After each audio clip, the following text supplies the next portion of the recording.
Alright explorers, buckle yourself in for this episode of Korea Explored where we take you to Guinsa Temple in Danyang. So I thought I'd start with an overview of the temple itself.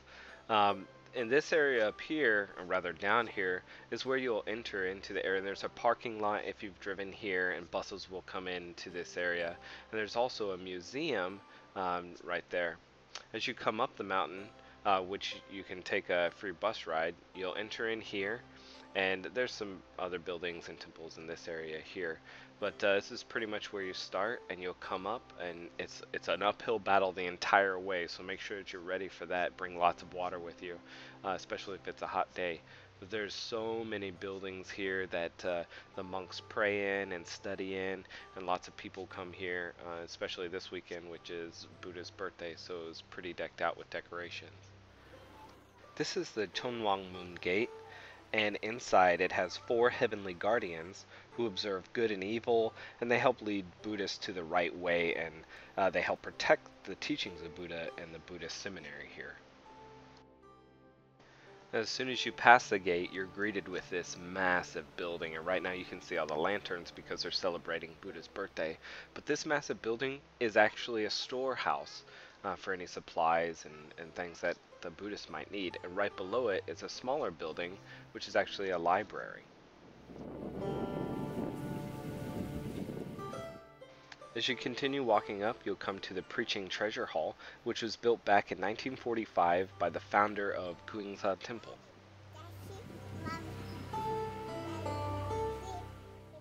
Directly next to the hall is a 3-story stone pagoda, which actually has some of Buddha's relics in it that were brought from India. So once you reach the pagoda, you're about halfway to the top, and now's a good time to take a break and soak in all the colors and the angles of all the beautiful buildings around you. And you can have that motivate you to get all the way to the top. Once you pass underneath this bridge, you'll come to one of the most spectacular views of the temple.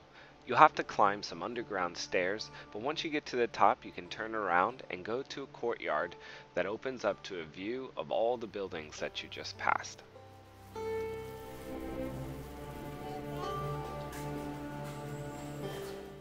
As you continue to the top, you'll be greeted with more and more stairs.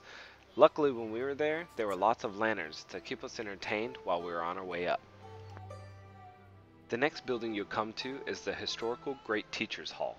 The first floor is a space for training monks, and the second floor is an area where they keep pictures of past teachers.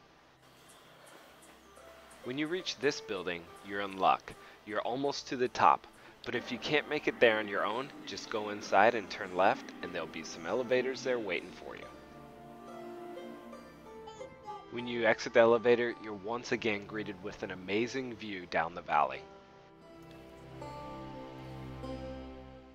If you're lucky like we were, you'll be able to get to the temple during a special holiday or event. That way you can see all these lanterns and special paper characters that they have on display.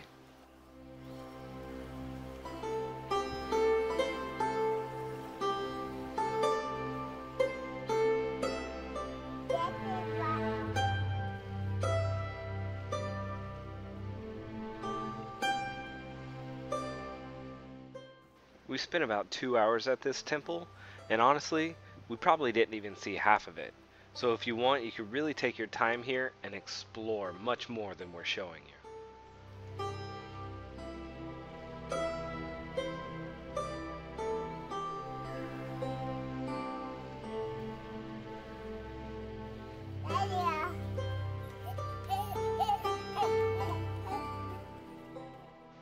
Now that you're at the top, you're greeted with the Great Teacher Hall. This looks like a 3-story building, but it's actually 1 story inside, and all the wood is made from trees that are over 300 years old. On the roof tiles, there are over 40,000 pieces of golden glazed roof tiles. Inside is a painting and a statue of the Grand Patriarch who re-established the Cheontae order of Buddhism in Korea.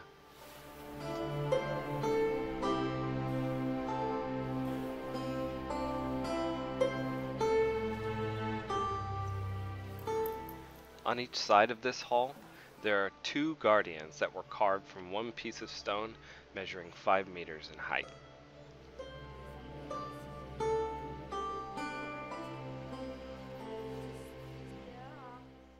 So the free bus only runs up to the temple. It doesn't give you a ride back down. So if you want to go back down, you have two choices. You can ride a taxi or you can walk. And a taxi is going to cost you about 3,000 won.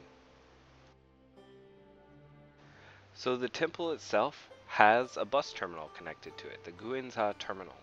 So if you don't have a car, can't get here by yourself, you can take a bus from the Dong Seoul station all the way to Guinsa. So for those that are interested, this is the bus station in Seoul that you need to hop on. We'll have more information in the description of the video below. But once you buy your tickets to the Guinsa, then you'll need to go back and find the bus that you're going to ride. So this is what the front of the building looks like, just in case you're wondering, because you're going to be at street level, not airplane level. And then when you go inside, you'll need to buy a ticket that takes you to Danyang and then on to Guinsa. This is a schedule of when the bus leaves Guinsa Station out to its other destinations, so feel free to pause the video if you want to do some scheduling. If you enjoyed this video as much as we enjoyed the trip, please like, leave a comment, and subscribe. And also, if you missed our last episode, be sure to click on the video on the screen.